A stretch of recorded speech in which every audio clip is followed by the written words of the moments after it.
사랑과 마음 상담센터에서 보내드리는 새벽 프로그램 이른 아침 햇살받기입니다. 이 시간 말씀을 통해 자신의 존재를 인식하고 성찰하며 하나님의 은혜를 누리는 시간 되시길 바랍니다.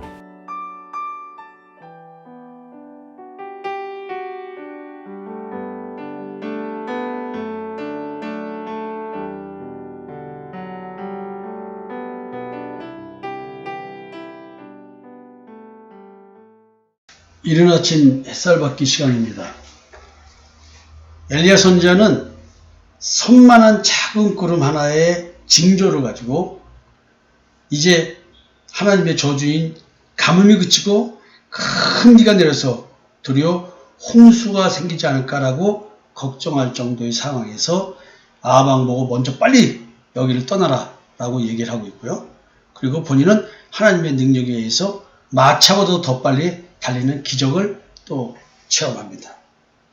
이런 엘리야 선지자, 하늘에서 불이 내려지는, 그래서 번제단에 송아지를 태우는, 사실 이런 것들은 분명히 말씀드렸지만 예수 그리스도의 십자가의 대속의 은총에 대한 이야기를 내포하고 있다고 말씀을 드렸습니다. 이제 이렇게 400명의 바알 선지자를 죽이고 참 선지자임을 증명해낸 엘리야, 그리고 엘리야가 참 선지자임을 보여준 참 하나님 여호와, 능력의 선지자 엘리야. 이 다음 사건은 어떤 사건이 기다리고 있을까요? 아합의 엘리야가 행한 모든 일과 그가 어떻게 모든 선지자를 칼로 죽였는지 이세벨에게 말하니 이세벨이 사신을 엘리야에게 보내어 이르되 내가 내일 이맘때에는 반드시 네 생명을 저 사람들 중 한 사람의 생명과 같게 하리라. 그렇게 하지 않으면 신들이 내게 벌 위에 벌을 내림이 마땅하니라 한지라. 아합 왕은 자기가 본 참신과 거짓신의 이 판단 할 수 있는 사건, 그 사건이 현장에 있었던 왕입니다.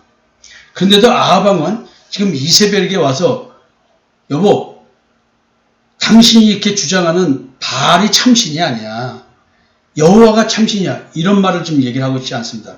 이런 일이 있었다. 단지 선지자 엘리야 선지자가 칼로 400명을 잡아 죽였다는 이야기.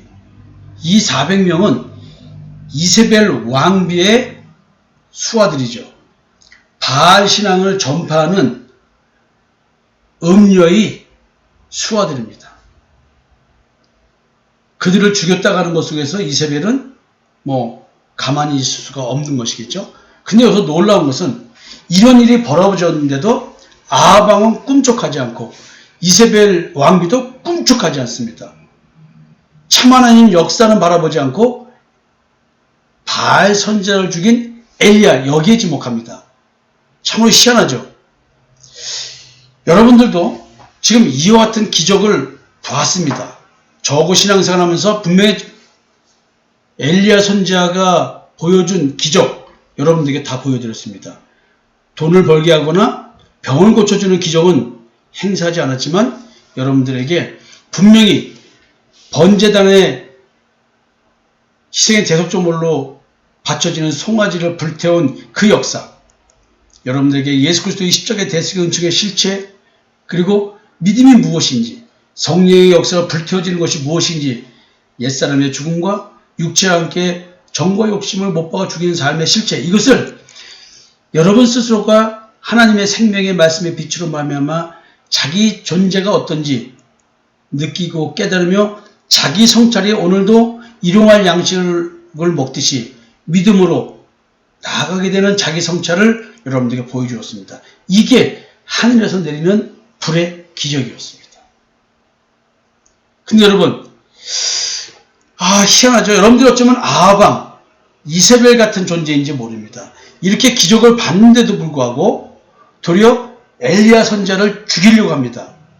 이 말은 너무 큰 얘기지만 지금 우리들의 신앙 현실을 가져온다면 여러분들이 이런 말씀을 전해주고 여러분 자신이 하나님의 말씀으로 자기 자신을 볼 수 있는 어마어마한 새로운 창조의 역사가 일어났음에도 불구하고 그렇게 역사한 하나님을 보는 것이 아니라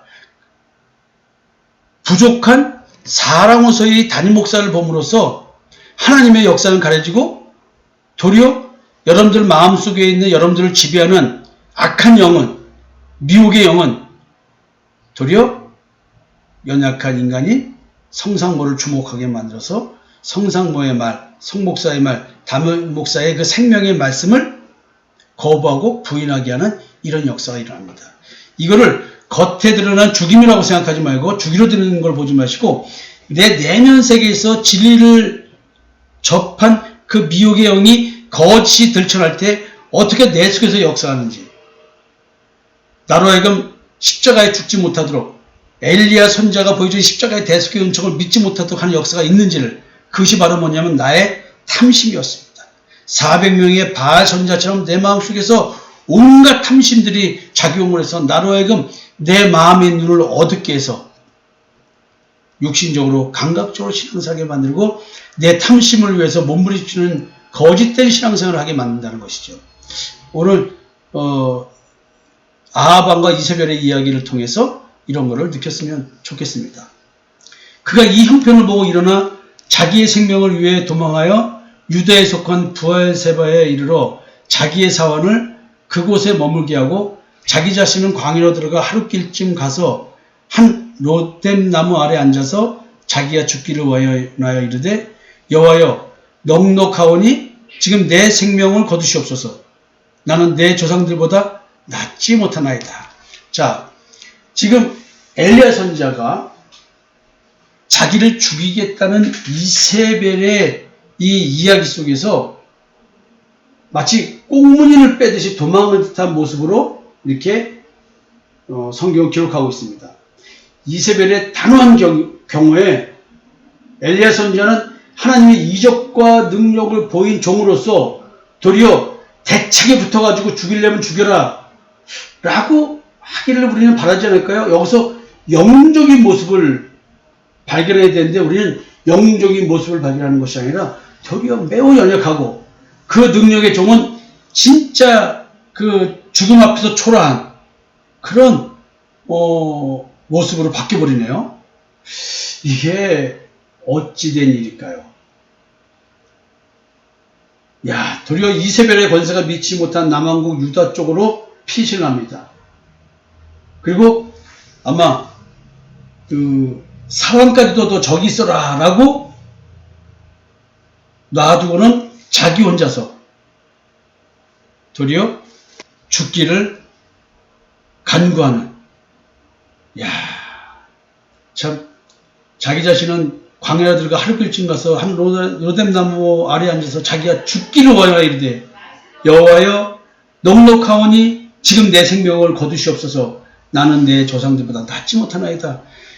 수많은 우상 숭배에 대항해서 그 많은 선지자들이 말씀을 선포하고 죽어가기도 하고 고난도 당하기도 하고 또 회개케 하기도 하고 그런 역사가 있었고, 지금 북이스라엘이 우상 숭배가 많이 난 가운데 자기가 그렇게 노력해서 하나님 앞에 순종하고 오직 여호와, 오직 믿음 그리고 왔지만 이렇게 하나님의 보호하심이 아니라 도리어 쫓기는 신세가 되어버렸으니 이대로 죽어야 될지, 내가 이세벨의 손에 죽어야 됩니까? 하나님 손에 죽어야죠 라는 이런 비탄과 자주 섞인 이야기를 하는 이 엘리야 선지자. 아무리 노력해도 변하지 않는 이 땅, 어쩌면은 아무리 안보를 외치고 아무리 자유민주주의를 외치고 뭐 자유경제를 외치고 뭐 해도 변하지 않는, 예를 들어서 뭐 우리가 흔히 말하는 민주주의를 가장한 종북 좌파들의 이야기, 뭐 마치 이런 것처럼 보수들의 이야기처럼 어떤 이런 얘기가 아닐까요? 근데 이건 지금 적나라한 정치적 상황입니다. 종교 이야기지만 그 정치가 종교를 이렇게 만들고 있어요. 지금 기독교의 위기는 코로나였습니다. 코로나를 이용해서 교회는 분명히 핍박을 받았습니다. 또 차별법인가 평등법인가 뭐 이런 거 가지고 또 무슨 뭐 지금 난리가 나고 있지 않습니까? 일반인들은 반대하지 않습니다. 기독교가 나서서 지금 반대를 하고 있습니다. 또 어떤 목사님들은 이런 와중에서 변하지 않는 사회를 보고 엘리야처럼 이렇게 자조적인 이야기를 할 수도 있습니다. 또 어떤 분들은 군사 독재 시대에 진짜 민주주의를 외치면서 독재 권력에 맞서서 인권운동을 하고 하신 분들이 있겠죠. 이게 참 아이러니하죠. 권력 잡으면 그가 보수인가요? 권력을 놓치면 그게 진보일까요? 그건 아닌 것 같습니다. 하여튼 가치의 문제인데 지금 엘리야는 지금 종교 얘기를 갖고 신앙 갖고 얘기를 하고 있고요. 우리는 정치 얘기하고 있습니다. 우리도 하루빨리 진짜 신앙 가지고 이런 투쟁이 이루어지는 우리들의 굳건한 신앙 이게 있었으면 좋겠습니다. 엘리야가 자신을 못난 놈이라고 얘기를 합니다. 못난 놈, 못난 놈, 못난 놈, 못난 놈. 아무리 종교적 분위기를 바꿀래도 바꿀 수 없는 이것. 왜 하나님은 엘리야 선지자에게 이렇게 기적을 보이게 해주시면서도 불구하고 이 사회는 이렇게 변하지 않을까요? 이 나라의 신앙은 왜 끝까지 하나님을 배역하는 일이 생길까요? 왜 그럴까요? 죽기를 자처할 수밖에 없는 일일 수 아닐 수 없습니다. 이제 하나님께서 이런 엘리야에게 위로를 줍니다. 천사가 와서 엘리야를 만져줍니다. 그리고 일어나라고 하면서 먹으라고 합니다. 심신이 지쳤겠죠. 극도의 공포 속에 또 시달렸겠죠. 얼마나 초조했겠습니까. 사실은 믿음 속에 있었지만 얼마나 긴장했겠습니까. 머리맡에 숯불에 구운 떡과 한 병 물이 있더라. 이에 먹고 마시고 나서 누웠더니 여호와의 천사가 또다시 와서 어루만지며 이르되 일어나 먹으라. 네가 갈 길을 다 가지 못할까 하노라 하는지라. 이에 일어나 먹고 마시고 그 음식물에 힘을 의지하여 40주 40여를 가서 하나님의 산 호렙에 이르더라. 율법을 받은 모세가 율법을 받은 신의 산 호렙산에 이릅니다. 자, 이게 무슨 의미일까요? 천사가 와서 어루만졌다. 이 천사가 예수 그리스도의 만남을 얘기하는 거 아닐까요? 이 음식 믿음의 떡 아닐까요? 생명의 떡 아닐까요? 하나님의 산 호렙산 신의 산 율법을 준 신의 산 율법은 누굴 말합니까? 그리스도를 말하는 거죠. 예수 믿는 믿음, 예수 그리스도의 십자가의 대속은 처음 믿는 믿음으로 참 하나님 여호와를 만나는 것입니다. 여러분, 엘리야 선지자 기적을 행해도 사람입니다. 우리가 기적을 행한 것은 엘리야가 아니라 하나님입니다. 하나님이 엘리야를 도구로 썼을 뿐입니다. 이렇게 생명의 위협에서 도망칠 수밖에 없는 존재이고 자기의 연약함 속에 있는 우리들, 내게 그 어떤 능력이 임한다 할지라도 그 능력은 내게 아닙니다. 주님 겁니다. 저도 마찬가지로 제가 진짜 말로 이루지 못할 영적 능력들을 솔직히 많이 받고 가지고 있습니다. 그럼에도 불구하고 그런 것들을 여러분들에게 자랑하거나 드러내가지고 뭐 내가 이런 사람이라고 말하지 않는 이유는 그건 내게 아니기 때문에 그렇습니다. 단지 아쉬운 것은 여러분들이 하나님의 말씀을 전하는 자라는 사실이 믿어진다면 여러분들의 신앙이 빨리 잡혀서 마음의 신 안식을 더 많이 누리다가 이 땅의 삶을 마감하고 주님 곁으로 간다는 것이죠. 그것이 안타까워서 가끔은 제가 좀 잘난 체 좀 할게요 라고 해서 말을 합니다. 진짜 엘리야 선지자가 만난 그 하나님, 저도 하나님을 만났고 엘리야 선지자에게서 오셔가지고 어루만져준 그 예수 그리스도 그 손길처럼 저도 마찬가지로 죄 지배받는 존재에게 그 어르심을 통해서 십자가의 죽음과 그 무덤에서 부활을 체험한 자로서 새로운 피조물이 돼서 나를 위해 살지 않고 주를 위해 사는 자로 오늘도 삶을 살아갑니다. 그러나 저는 그럼에도 불구하고 연약한 자인 것입니다. 제 얘기를 말씀드렸는데요. 성도 여러분, 여러분들도 마찬가지입니다. 여러분들이 그 어떠한 은혜를 체험했다 할지라도 그건 하나님께 주신 것이지 내가 만들어낸 게 아닙니다. 엘리야 선지자의 연약함을 보면서 이 연약한 자를 들어서 이렇게 능력의 종으로 쓰시는 하나님, 그 하나님을 주목하면서 오늘 하루를 사셨으면 좋겠습니다. 내일 뵙겠습니다.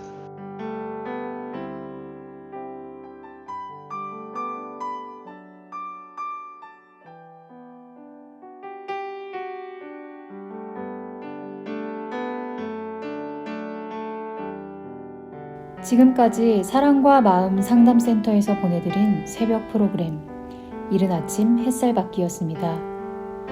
오늘도 마음을 치료하시는 하나님의 사랑을 느끼며 믿음 안에서 마음의 쉼을 누리는 하루를 보내시길 바랍니다.